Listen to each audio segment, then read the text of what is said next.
Bakit po yung agency namin pinipilit po kaming pumasok ng linggo? Utility po kami sa company kasi bibigyan daw kami ng disciplinary action pag di raw kami pumasok. Wow, interesting question po from our viewer sa Q&A with Prof. AMN. So before ko sagutin ang question, shout out sa mga employees, security guards, and utility workers na viewers natin sa channel. Salamat po sa panonood ng video and pag-share ng video natin. Alright? Sige po, sasagutin ko ang question in a direct, concise, and with example. Are you ready, friends, to watch the full video?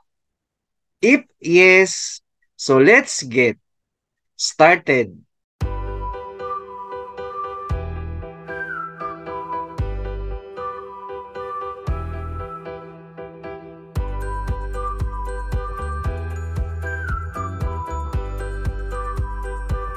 Ang sagot sa tanong ni Sir is from Article 89 of Labor Code of the Philippines. Ano po ito? Answer, Article 89, Labor Code of the Philippines. Emergency overtime work. Any employee may be required by the employer to perform overtime work in any of the following cases. So sa case pala ni Sir, ang tawag niyan is emergency overtime work po. I believe, sir, hindi kayo pinilit ng admin po ninyo or management. But instruction po iyan to report for work. Kasi po, ang tawag dyan is emergency overtime work. Merong mga reasons po bakit merong ganito na emergency overtime work. And these are the following. Number one, when the country is at war or when any other national or local emergency. For example, friends, yung mga uniform personnel natin, yung mga police, military, and yung mga Bureau of Fire. So, pag ganito pala, no, pag may emergency or local emergency, may red alert, kaya pala nagtatrabaho pa rin sila. Kahit, kahit rest day po nila, holiday, so makompel po sila na mag-emergency overtime work because of this number one. Number two, when it is necessary to prevent loss of life or property due to an actual or impending emergency in the locality caused by fire, flood, earthquake, or other disaster or calamity. So I believe, sir, baka merong earthquake po sa area ninyo or flood or calamity. Kaya po pina-overtime kayo ni sir or ni ma'am or sa admin po ninyo. So, wala kayong magawa niyan, sir, but to report for work. So, hindi kayo pinilit actually, but instruction po yan. Kasi masira po yung property ng office ninyo kung hindi kayo maglinis doon as utility worker, right? Number three, when there is urgent work to be performed on machines, installations, or equipment in order to avoid serious loss or damage to the employer or some other cause or similar nature.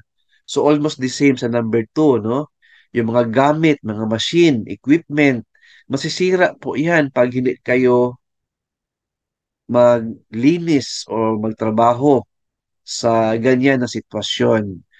So, kaya po pinatrabaho kayo ni employer or ni admin. Number four, when the work is necessary to prevent loss or damage to perishable goods. Opo, lalo na pag may mga prutas tayo na benta o mga food sa company natin. So, kailangan nandun tayo para linisan at tingnan kung ano na nangyari sa company products natin. Number five, where the completion or continuation of the work started before the 8 hour is necessary to prevent serious obstruction or prejudice to the business or operations of the employer.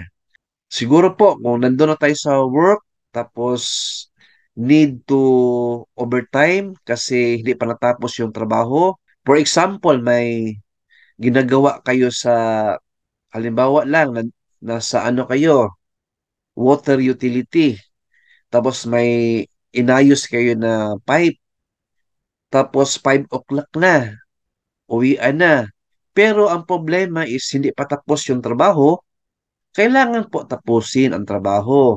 Otherwise, hindi maayos ang water pipe na inayos ninyo. So, something like that. Right? So, ngayon, kung hindi kayo magtrabaho, despite sa instruction ni admin or ni employer, delikado po yan, sir, kasi insubordination yan.